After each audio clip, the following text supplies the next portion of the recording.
Hello and welcome back to the Chaos Standard Podcast. I'm Uncle Flacco and I'm so glad you've joined us here today. That's right, I have the man, the myth, the GOAT. Do you want to introduce yourself? Yeah, hey everyone. I am Huey. Um, Real name not Huey, but uh, I go by Huey on the Untap Open League, and I am someone who has been participating in brew-offs, Chaos Standard type formats for a long time, and recently I have won not just one, but both of the past two Chaos Standard events.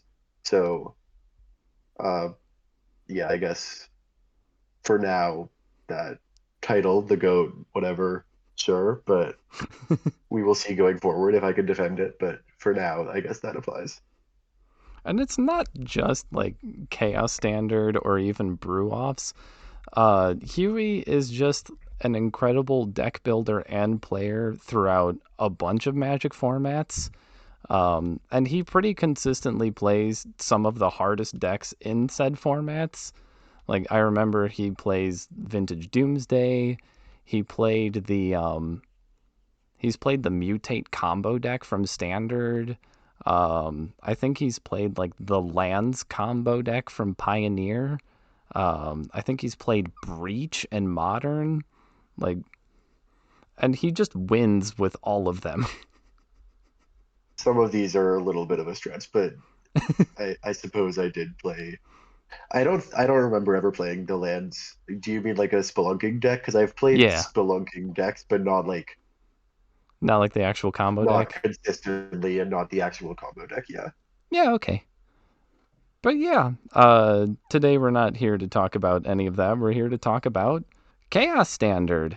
Um, and I do want to mention that we're recording this a week in advance. So right now we're about halfway through brewing in the third format.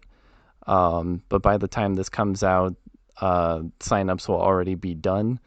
So if you want to join us, we'd be happy to have you. Um, but you'll have to wait until next format if you didn't sign up for this one.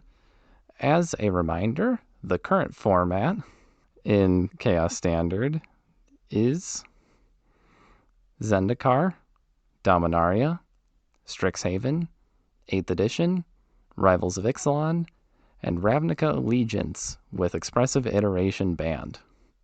So, with that out of the way, let's talk about Season 1 of Chaos Standard. This was the first format that we rolled. We rolled 5th edition, Phyrexia All We Won, Planeshift, Dissension, and Theros with Necropotence, Mana Vault, and the racism cards on the ban list. Huey, what do you remember about the first format? So the first format, what I remember, I have some thoughts about this format. Um, so I played Abzan Reanimator. Um, I don't know if we'll be putting the deck list for that in the description of this podcast. I'm sure that we can figure out a way to have that. I played Abzan Reanimator with Atraxa and with Animate Dead, and the Animate Dead Atraxa uh, combo, I guess, was one of the first things that jumped out to, I would assume, everyone, given that, it's like something that has been powerful to do as far back as like Legacy. It's a really broken synergy. And I've had a lot of experience playing Reanimator decks before. And it actually wasn't something that I really wanted to do at the start of the format. It wound like I spent a while trying to kind of avoid building any Atraxa decks. And I wound up initially playing a lot of like mid-rangey decks. I think the first format was interesting in that there weren't a ton of good ways to actually get like card advantage. Like there weren't really any playable just straight up draw spells. Um, so the ways that you did get card advantage were either these like weird engine cards that I was maybe not super high on at first, and in some cases wound up being uh sorry, I guess I lied. We did have Sylvan Library. Um But apart from that, there were not really very many good card draw type spells. Um, yeah, so there were these like weird engine cards that I wound up being a little bit higher on over time, but wasn't very high on to start off. And there was Atraxa. Um, so I wound up building a lot of these mid-rangey, like I built a like red-green monsters type deck with like cheap mana acceleration, Flame Tongue Kavu, which is a very powerful 2-for-1 card. So that is a way to get card advantage, even if it isn't straight up drawing a card. Storm Breath Dragon is a really strong finisher. Storm Breath Dragon, for what it's worth, really overperformed my expectations in both the first and the second format that it was in. Um, so there was like that deck, and then there was like a black red mid range deck I tried, and all of these kind of like fairer decks. And then towards the end of the format, I wound up trying out the Obzon Reanimator shell. And what I liked about it a lot was that it wasn't reliant on reanimating Atraxa, because I had found that with like the second best reanimation spell was Whip of Erebos, which is a lot of investment for like one turn of impact. And that's not to say it's not like a good or solid card in the right deck, but like I don't think of it as necessarily like a pure like all-in reanimator type card, because it's just really inefficient at doing reanimation stuff sometimes. So I liked the Obzon build a lot because it had all of these mana dorks, and it could get to the point where you would be hard casting Atraxa. I think I probably hard cast Atraxa in the actual event even more than I reanimated it. Or at least like the first Atraxa I played would be hard cast more than reanimated, probably because often it would the enters the battlefield trigger would often dig you into an animate dead, and then maybe the Atraxa gets killed, but you bring it back. Like once you get into the thick of things, you start reanimating it more. But like that was really what I was trying to do with that deck, is like use animate dead not just as a way to turbo out my threat, but also to really just have it be sustainable. Um, yeah, so that I liked that side of things with that deck a lot. Um, I also did think there were a lot of good like rampy tools. I guess outside of like mana dorks, and I think there were some decks I had some interesting results with, which were trying to like do voyaging satyr stuff with like bounce lands and Utopia sprawls and cast. I don't think it tracks up, but like other big threats. And I think if I had a little more time, I would have maybe tried to mess with those a little bit more. But I wound up being very happy with the Obzon Reanimator deck. Yeah. I want to take that one point at a time. First, I think that a lot of people gravitated towards mid range, not only because of the lack of card advantage, but also because there were a lot of really powerful on field effects, things that generated a lot of advantage, in particular in white, black, and or red. Things like Skrelv's Hive, Urbrass Forge, Phyrexian Arena, a lot of those cards generate a lot of advantage. And so if Yeah. your opponent didn't have an answer to them, they just got overwhelmed by them, which, Yeah, also, you got to draw sorry. into answers and you don't have card draw. So, Also Glissa, which I'm not entirely sure if that's quite in the same camp because it is a creature, but it is this card that'll like completely take over the game if it's left unstacked. Gliss is a wild card because there was almost no green black fixing at all in the format, but Glissa itself was such an Yeah. overwhelmingly strong individual card that people just made it work. Well, I mean, also green is like a color that is good at fixing naturally, but yeah. Yeah. Oh, and speaking of color fixing, Mirex was the best land in the format, and it wasn't even close. Uh, this card, Mirex was very good. it ruined control mirrors, uh, because it was just Yeah, whoever whoever made the first might token just won the game. I think at one point I tried to build a control deck and I included like like I play a lot of lands in my control decks, but I think like maybe more than I should at times. But I included like three or so Mirex and then like a copy or two of Ghost Quarter, which I think was very good in that format, partly because of Mirex. It also could blow up like Nykthos and stuff, which is obviously really good. But Ghost Quarter, your Mirex is like a pretty good way to get an edge in those control mirrors. So yeah, that card was really dominant. I think Mason was so smart putting Ghost Quarter in the sideboard of his control deck. That was something that I definitely overlooked and paid the price for. Yeah, that card is kind of necessary at times. Hmm.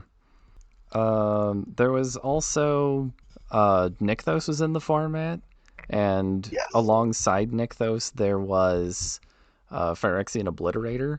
So there were various mono black devotion decks that ran around. Some of them were more aggressive, some of them went a little bit bigger, but we also had Thoughtseize, so it did Yeah, the mono black Thoughtseize thing. really good. There were also I thought mono black aggro was very good in that format with like dark ritualing out either Obliterator or even I had a list with Archfiend of the Dross that I liked a lot, and I never tried it with Obliterator. It's possible that that would have been better. But I thought that like that kind of deck that like just plays a bunch of cheap like black creatures, dark ritual, a 4 drop, and it had I believe the card is called Bad Moon, which is one in a black enchantment. Black creatures get +1/+1. Is that Bad Moon? Yeah, that is all black creatures, by the way. Uh, Old Yeah, cards were old. including opponents. Yeah, but that card is like a really like we don't get a ton of great like straight up 2 mana anthems anymore. That card is pretty strong. Yeah, and that's the fun of Chaos Standard. All the fun old card designs that don't get printed anymore can show up alongside all the newer cards. We also had a stasis deck. Yeah, we did have a stasis deck. It used I am going to not remember what this is called, Forsaken but City. Forsaken City, where you exile it doesn't untap naturally, but you have to exile a card from your hand on like either your upkeep or your draw step or something to untap it.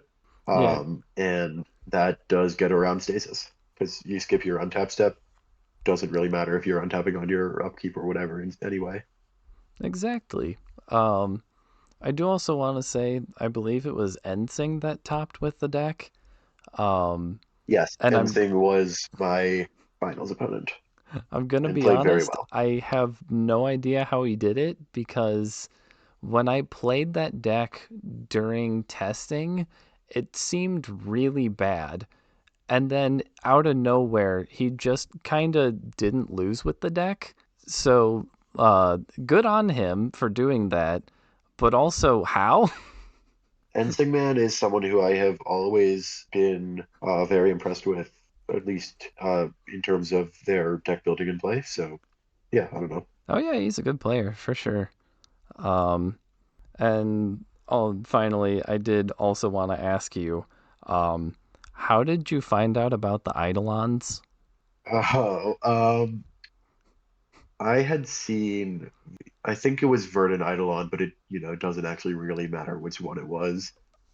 Yeah, I had seen, I believe, a Jeskai Ascendancy combo list in Modern a very long time ago using Verdant Eidolon. I believe as like a one of. And at the time, I did not know what it was. So I looked at it and I said, I don't see why this deck is playing this. And then I realized you discard it to Jeskai Ascendancy and you bring it back, and it's like you didn't have to discard. And I did not think about it for, 4 years or whatever. hmm, And I saw it in Chaos Standard, and I was like, I wonder how I can use this.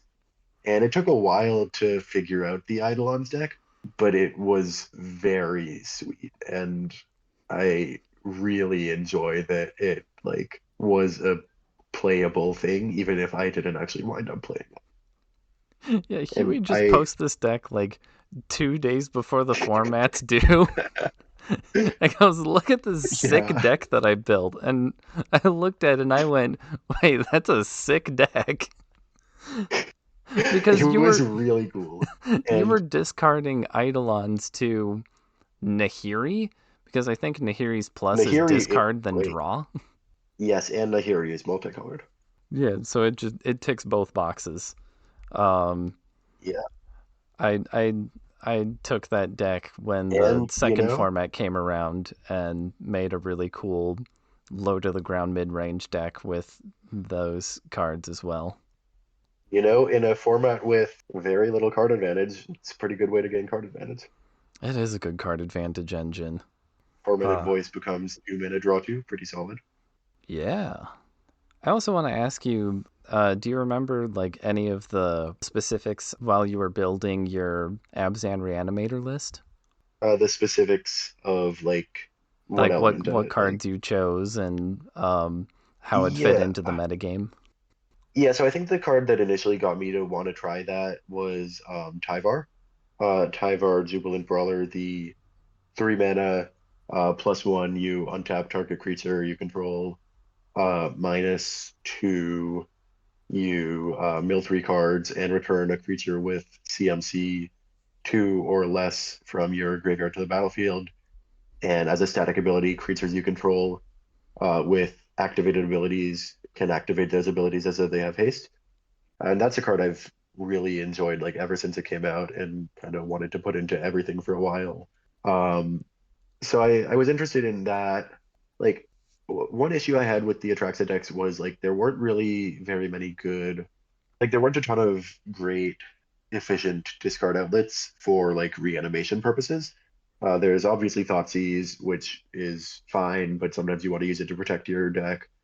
There was Tormented Voice, and then I think that was kind of the only like good one below 3 mana. So, which is another reason why I didn't want to do like try to be too like unfair with it.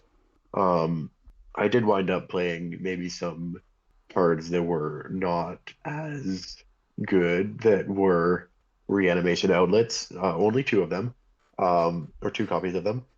But Tyvar worked well as like I can play a bunch of little creatures and it works well with those. And occasionally I mill an Atraxa and get a not necessarily oops I win type combo, but like very strong synergy with that. So Tyvar was the card that initially led to me wanting to build a deck. Um, Thoughtseize obviously very good. Glissa was really strong. I had games against like more controlling decks where I would not like forego reanimating Atraxas, but like I would just not have an Atraxa in my graveyard and I would just go like, okay, animate dead my Glissa. And like eventually if you throw a Glissa at them enough, they're not going to be able to answer it. And in a format with so little card advantage, that's basically game over. Um, so I thought like I think those were the cards that kind of drew me in the most. And then I also had Ella Domri's Call, which looking back, I'm not actually sure was correct. But I like some of the things that it gave me access to. So that was another like draw to the deck for me.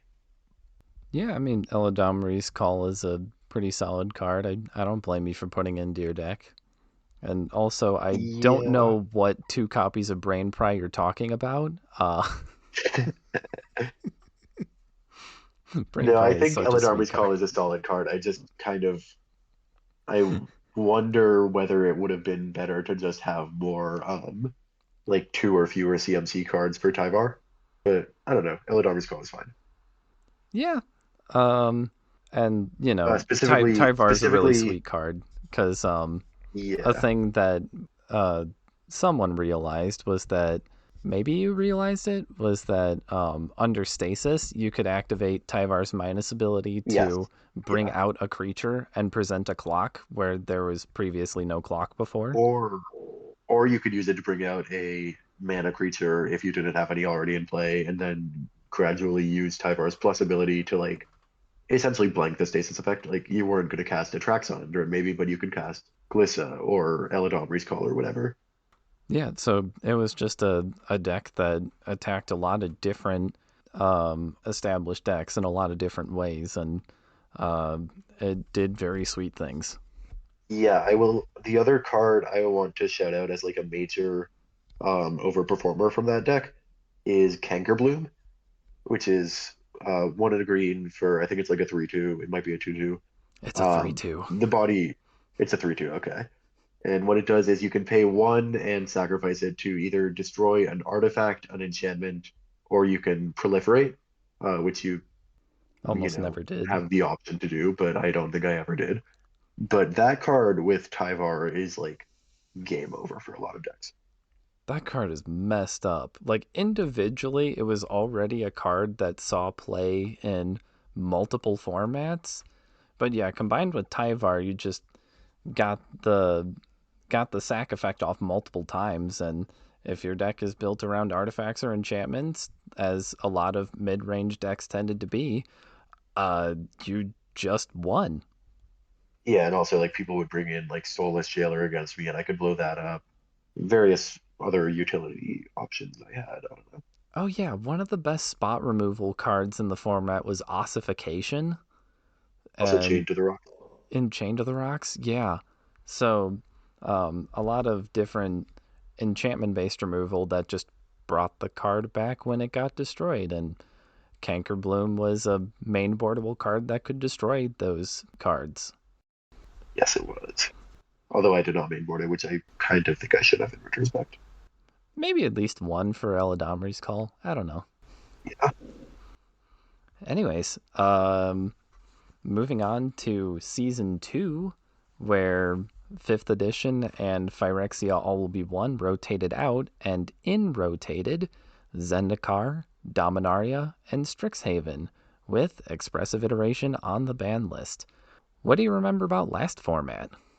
So I remember this one a little bit better for obvious reasons.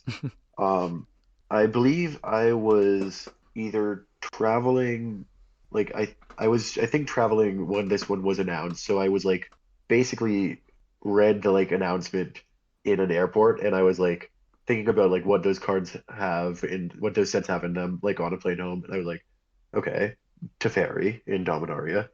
Day of Judgment, I was pretty sure was in Zendikar, and it is, and that's just essentially Wrath of God. Divide by Zero, which, as you talked about in the last episode, was banned in Standard.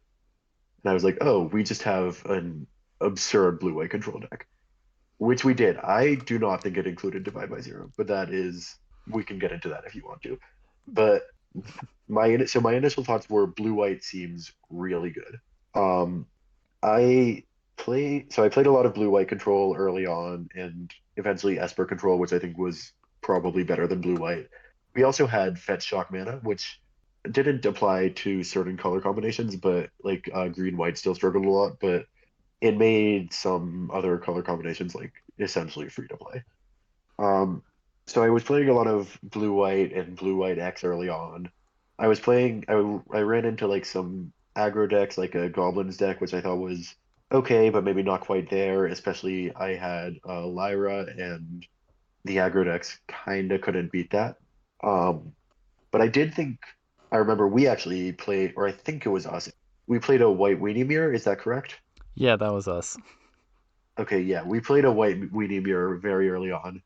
And I remember thinking after, like, I remember talking about it afterwards and saying, like, I think this deck is strong, but I don't enjoy the play patterns and I don't want to play it.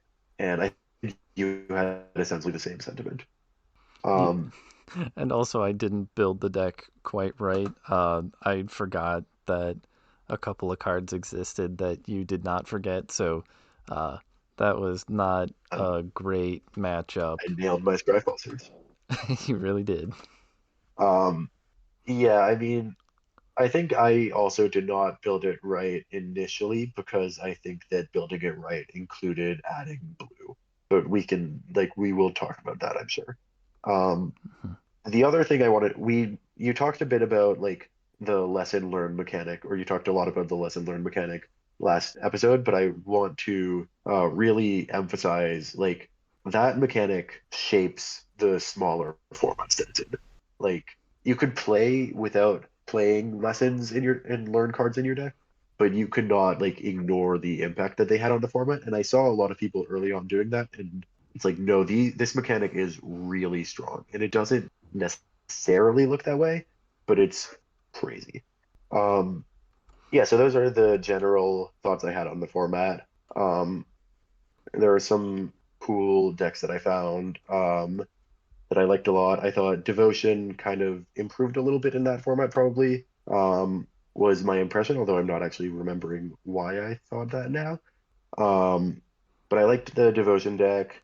I thought the odds-on Reanimator deck basically rotated out, but I thought there was some stuff I tried with the Eldest Reborn, which I thought was like fine, but a little bit slow. The Lessons Ramp deck that C Squared played was very good, and there was also a Jadzi combo deck that I played, which I enjoyed a lot, but which I felt could never beat aggro and would struggle into control as well. So I did not wind up playing that deck in Wow, the actual event, but I liked it a lot. the Jazzy Um, combo deck was so sweet. the Jadzi combo deck was really cool. Um, but what I wound up playing was Blue White Knights, and when I say Knights, I mean it has History of Benalia. There's no other Knight synergies. Um, it has History of Benalia and like other cards that happen to be Knights. But what I like figured out is like the white weenie shell is really strong, but it will die to Day of Judgment, Anger of the Gods, like these kinds of effects. So you just like put in ways to like slightly interact with that. Initially, I tried like a white black mid range shell with Thoughtseize, and also Elite Spellbinder, and I thought it was just a little bit slower than I wanted to, and like had a kind of high curve, but wasn't really beating control, and was like mostly beating aggro, but like a little bit inconsistent about that. So it wasn't quite where I wanted to be, and I like lowered the curve on that, and I was like, well, at this point, I just have an aggro deck and I think I would rather splash Spell Pierce in my aggro deck than Thoughtseize because I can play that reactively once, like after my opponent has already tapped 4 mana for their Day of Judgment or whatever. And like that just is like a better trade-off for like tempo focused aggro deck than spending 1 mana to their 0 mana and like you're screwed if they have another Day of Judgment in their hand. Like yeah, so that's how I wound up on the Blue White Knights deck, and it seemed really good. I didn't test it quite as much as I probably should have because I like came up with it relatively late in the testing process, and I think there were some mistakes I made in deck building. I had Azorius Guildmage, which I think was essentially strictly worse than I believe the card is Core Aeronaut, which is like a 2/2 flying for white and you can kick it for 1 and a white to give another creature flying until end of turn. I think that card is basically just better than the Guild Mage. But like I was overall very happy with my deck and with my I would say 70 out of the 75 cards I was very happy with. And maybe 71 or 72 of the 75 I was very happy with. Yeah, Aeronaut was the card that I missed when I was building White Weenie. I thought the card was just a 2 mana 2/2. I missed that it just had flying. Uh, no, Yeah. that card's really good. You know, funnily enough, I think I missed that on my second go through when I was building the Blue White Knight deck, which is pretty funny. Yeah. Um, Again, I want to kind of take some of what you said one at a time. Um, there was literally zero green white fixing. So even though there were really sweet green white cards, things like Eladamri's Call and Fleece Mane Lion, a deck playing green and white was most likely going to be base black because of the enemy colored fixing from sets like Strixhaven and Zendikar. And I don't know if green white really lends itself to being splashed from black very well, as it was as the cards were in that format. So I think the way I would have gone about it is I would have been base blue with like a bunch of blue fetch lands and Hallowed Fountain and Breeding Pool. And that like is green white, but like your fetches are like as bad as they could possibly be while still being, fetches. yeah, And you don't have like an actual you can play like Greypelt Refuge or whatever it is, but that card is not good. yeah, and there's yeah whatever the layer is. You need Yeah. two layers, I guess, but at the point where you're Those playing are also layers, not you're good. probably not super happy. Well, and also, I mean, in the first format, we had like we actually did have reasonably good green white fixing, but as you said in the first one, we didn't have very good green black fixing, but we had like Birds of Paradise, which is a creature that can die, but it does make black mana. And we had Sylvan Caryatid in both formats, but we did not have birds in the second one, which I think was, or I don't think we had birds in the second one. Yeah, If so, no, losing like four. birds was pretty rough. Yeah. We Uh, did have some like we had Emergent Sequence, which is a card I really like. It's like a rampant growth basically, but the land turns into a creature based on that's like as big as the number of lands you've had enter the battlefield. So like if you play like turn two forest emergent sequence, then the land you find is going to be a 2/2. And like with fetch lands, that card could actually get really big, and it is pretty solid. But like again, it's a creature that can die. Like that's not perfect fixing. yeah, and I think that's the reason why, like you look at the card and you go, oh, that's just a 2/2. A 2 mana 2/2 is not that good, but when you combine it with fetch lands, it can become a 3/3 or even like a 4/4. And by the time you're spending 2 mana on even a 3/3 that can tap for mana, that's like a really good card. So, specifically in this format, I think it's a little bit better than standard or draft would have had you think it is. Yeah. In the Judgy deck, I got it up to like the point where I was making like 5/5s with it here and there. I mean, technically, I could have made it like infinitely big in the Judgy deck, basically, Yeah, but that seems like, at you that had point, better I think things to there be are other doing. ways to kill. Um, I want to wrap a little bit back around to Esper control. The reason why I think both of us really liked Esper was because of Dromar's charm.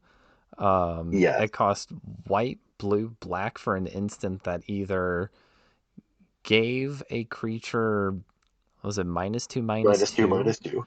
It Yeah, countered a spell, or you gained 5 life. So yes. it's a card that's really flexible. It's a card that people really have to play around, like, and it's pretty much always live. It's particularly good against aggro because all three of the modes are really good against aggro, but Well, cancel is three still mana a good counter card. spells are like whatever against aggro, but like it's sometimes you'll play it. Like if they're at the point where only top decking burn spells is gonna save them, gaining They don't 5 have life any is burn spells very that can good. deal more than 5. So yeah, you would rather gain 5 than counter a spell if, at that point. But like you would counter like a Goblin Chain Whirl or something. Oh yeah, and speaking of Chain Whirler, that's probably the reason why devotion decks were good, is because of the entire cycle of rare creatures from Dominaria that had 3 pips in them. It's a good call. Steel Leaf Champion. Um, yeah, Dreadshade. I thought Mono Black Aggro was like kind of interesting in that format. Because like Bloodghast and Thoughtseize meant that you like deal with Day of Judgment and I guess not really Anger of the Gods in Bloodghast case, but with Day of Judgment like a little bit better than it looks like. And like Dreadshade is like a big beater, like or a beater that gets big. I don't know. It was interesting. I played against it in the event. It seemed okay. I don't know. Yeah, what was The other, the devotion card? Was it like Mogus's Marauder? That Mogus's Marauder is great. yeah, It's a like three that's mana two that's the two, and it three mana gives, 2/2. I believe it has haste, or it might give haste as part of its ability. I'm not entirely sure. yeah, it I gives think it just has haste. intimidate and haste to creatures equal to your devotion to black. So it It basically just gives haste. makes That your is entire really good. team unblockable if the opponent doesn't have any black creatures, which uh there weren't too many black creatures running around. So it was often Yeah, I mean just that's unblockable haste.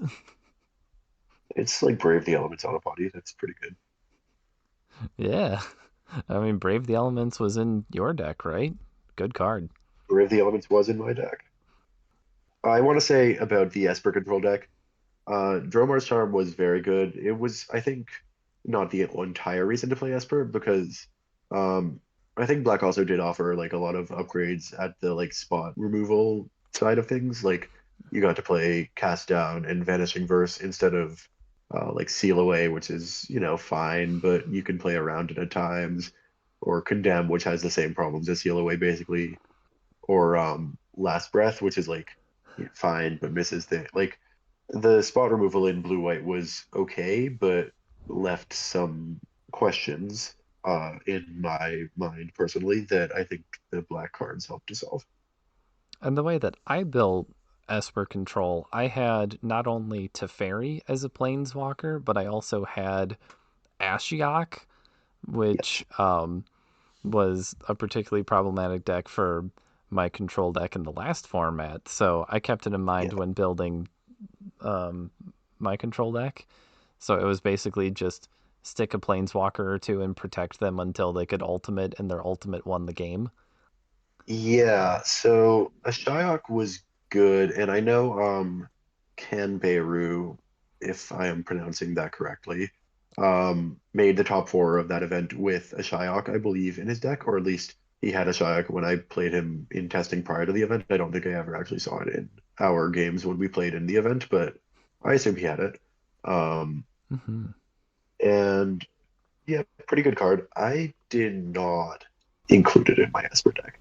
I think I was a little bit higher on aggro than most people were um in that metagame, and I didn't really want to be like playing a Shyok into a bunch of aggro decks. So I might have had it in my sideboard at points, but I don't think I ever had a main deck. Yeah, I think I might have been part of the reason why people weren't high on aggro, playing an anti-aggro deck in the first couple days of the format.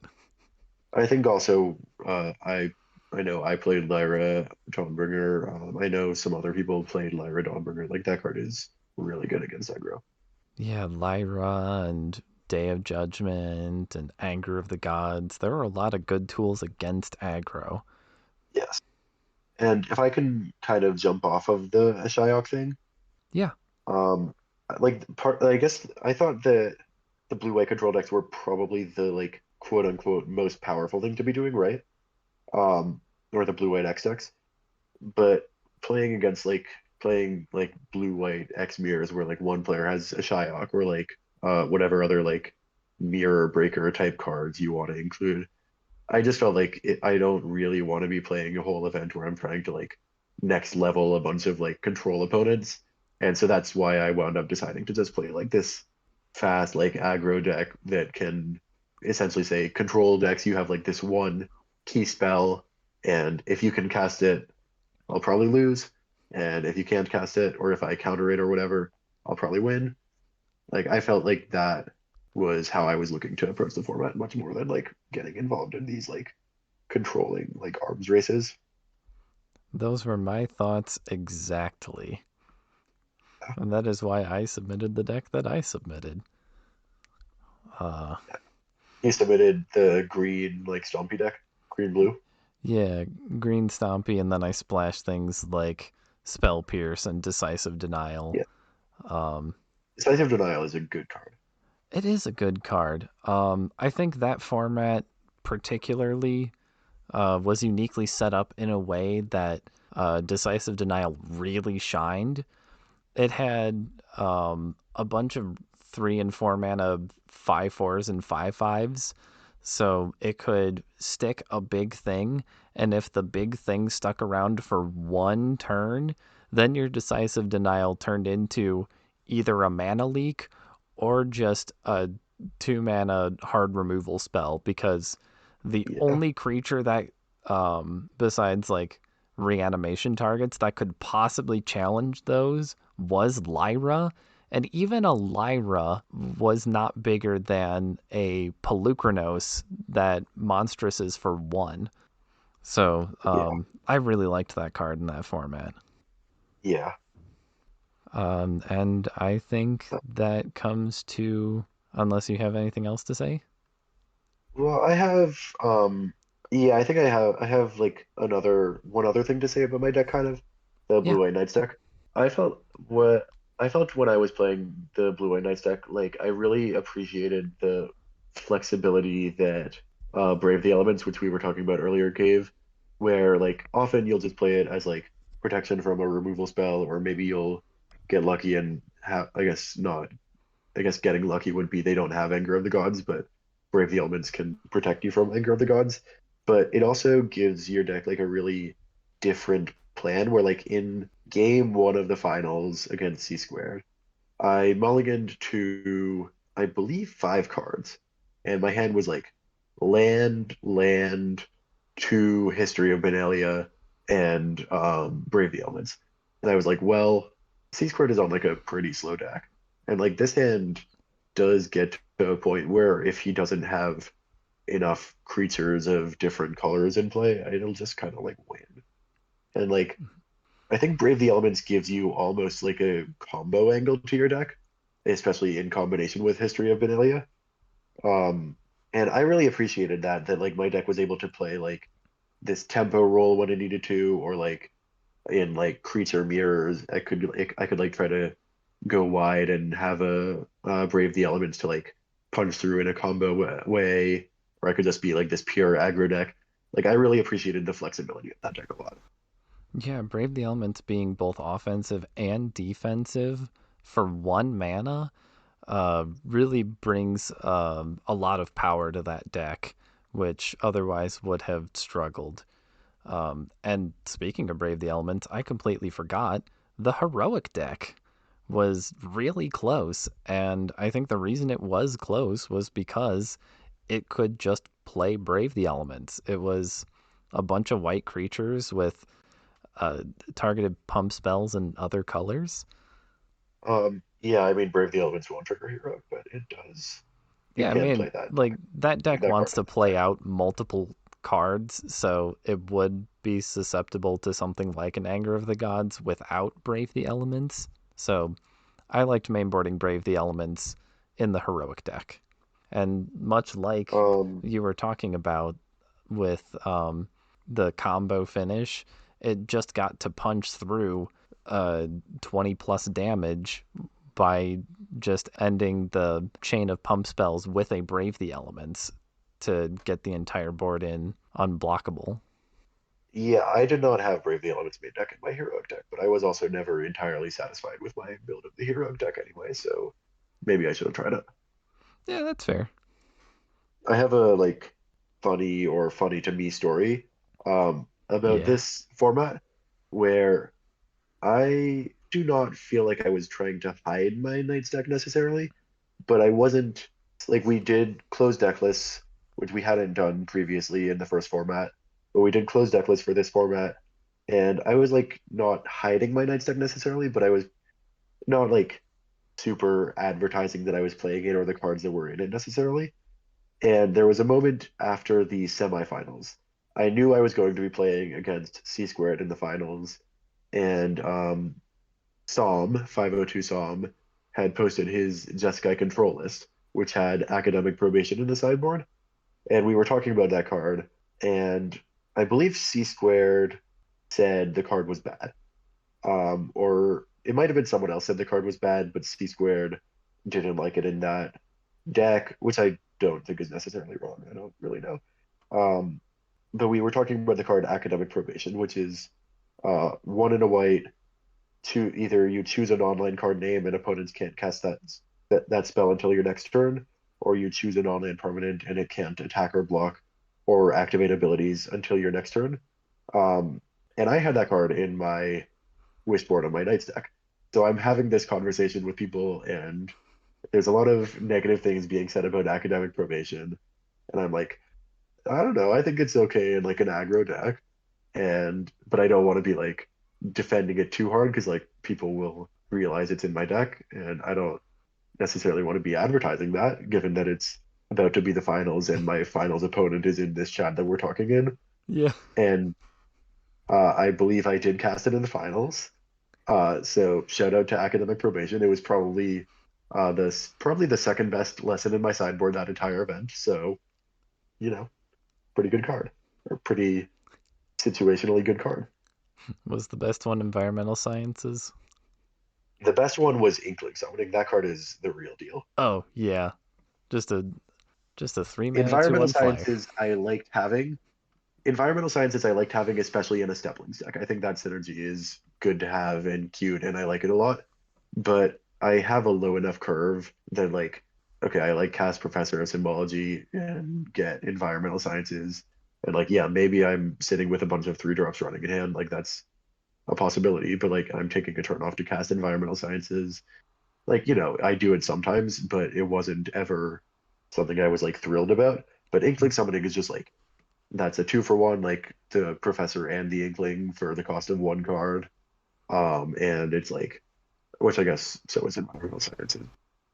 Yeah. Um, but like Inkling Summoning is also like a flyer, which I didn't really have access to. It's like it pushes through damage. It's also black, which turns on my Knight of Malice, which is pretty funny. Um, It turns on both yeah, knights. good card. It does turn on both Knights. I thought the Knights were very good in that last format, and honestly in this one. So Yeah, I think current format knights is pretty good. yeah. So I thought that story was pretty funny. But yeah, I think I am ready to move on to this one if you want. Yeah. Um, let's move on to the outro. Since you are on the podcast, I am going to give the floor to you. You have some decks in the current format that you think are cool and you want to highlight? I have a lot of decks in the current format that I think are cool.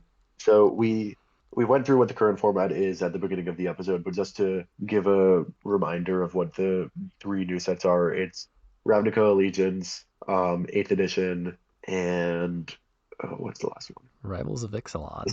Rivals of Ixalan. That's right. It's a forgettable Uh, set. I feel like I have not used that many cards from that one. Yeah. Um, so one of my, I don't want to say favorite cards necessarily.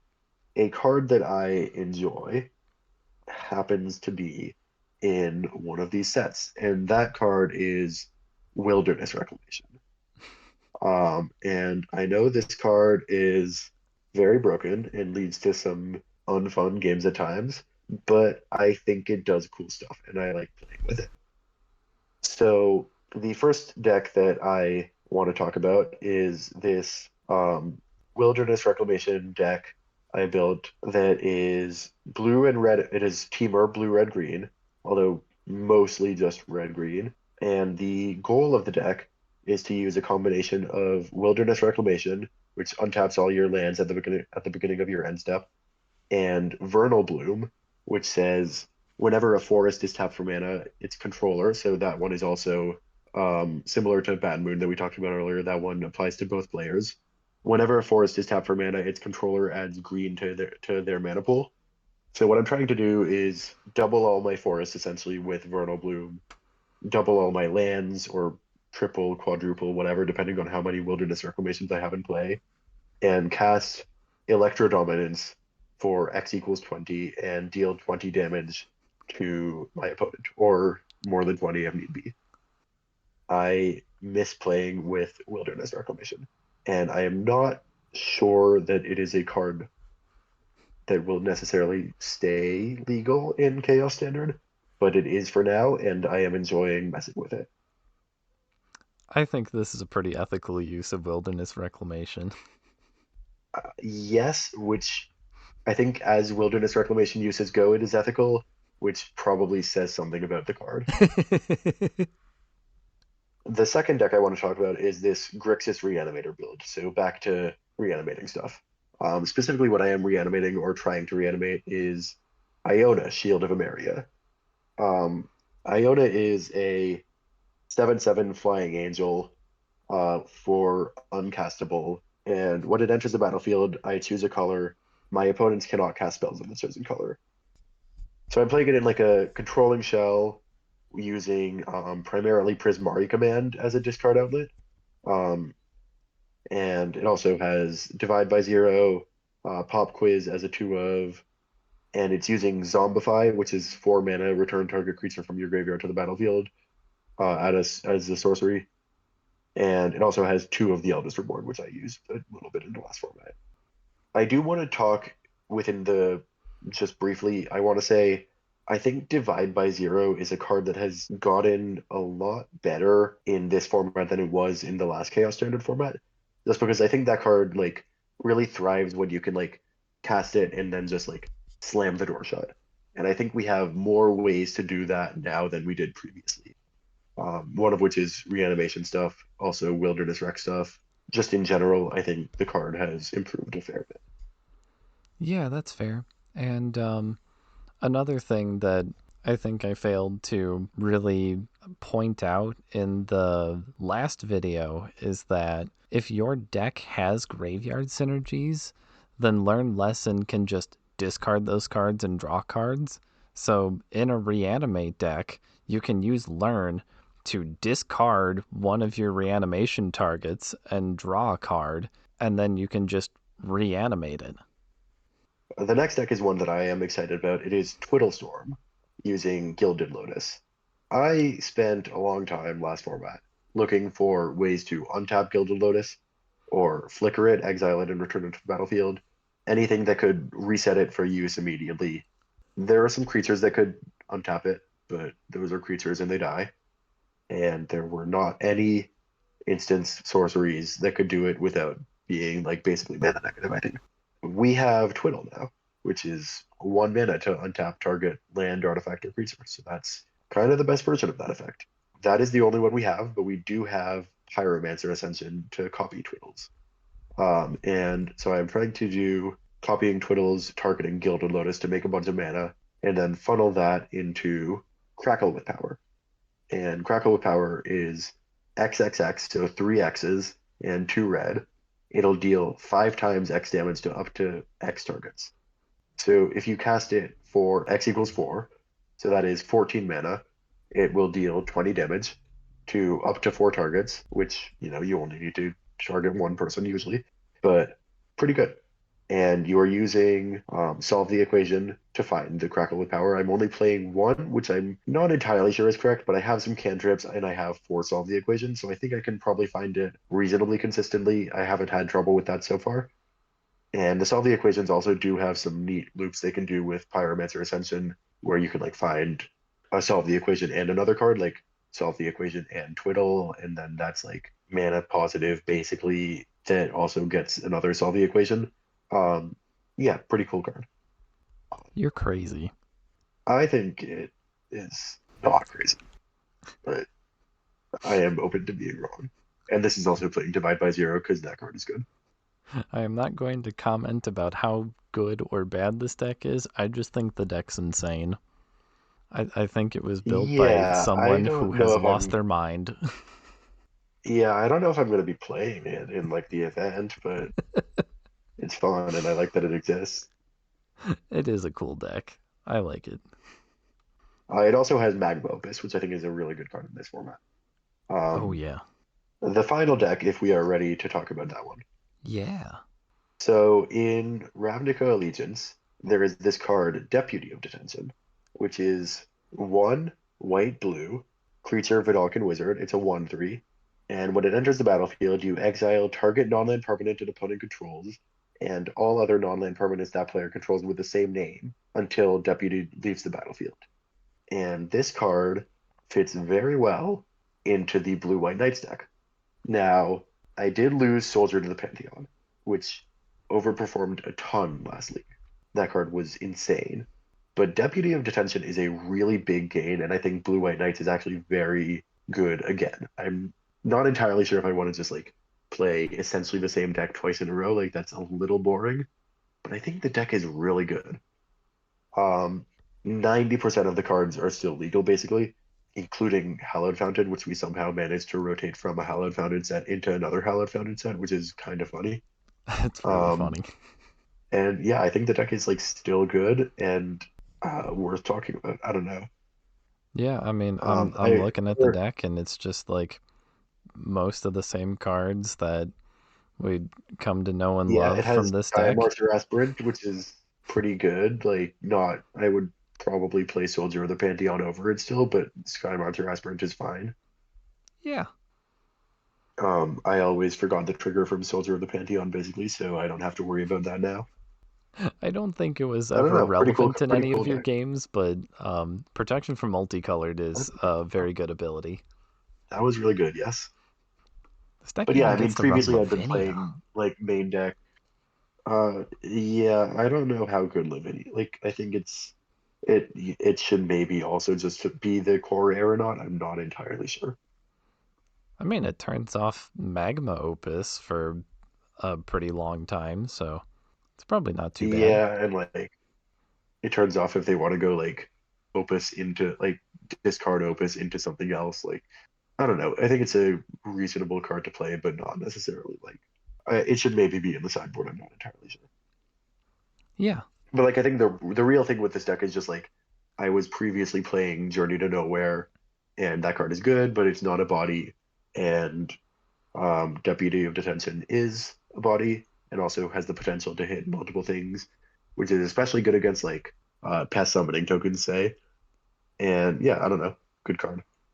yeah. I mean, you're paying a little bit of a premium, but uh, a creature is a Uh, creature, so very good stuff. yeah, it does have the downside that it's like easier to kill than the Journey to Nowhere's, but it is what it is. You really only need to get in for like one attack sometimes anyway. Yeah. Yeah, so those are some decks that I have been working on and have been excited about. Um, Unfortunately, I this episode will be coming out a little bit later than people will be able to like see your decks and maybe submit them, but maybe It's okay. I this don't need can anyone submitting my own strategies against me. yeah, we don't need people playing good decks. But yeah, thank you so much for joining me. I know this was a pretty long episode, but Yeah, I'm sorry.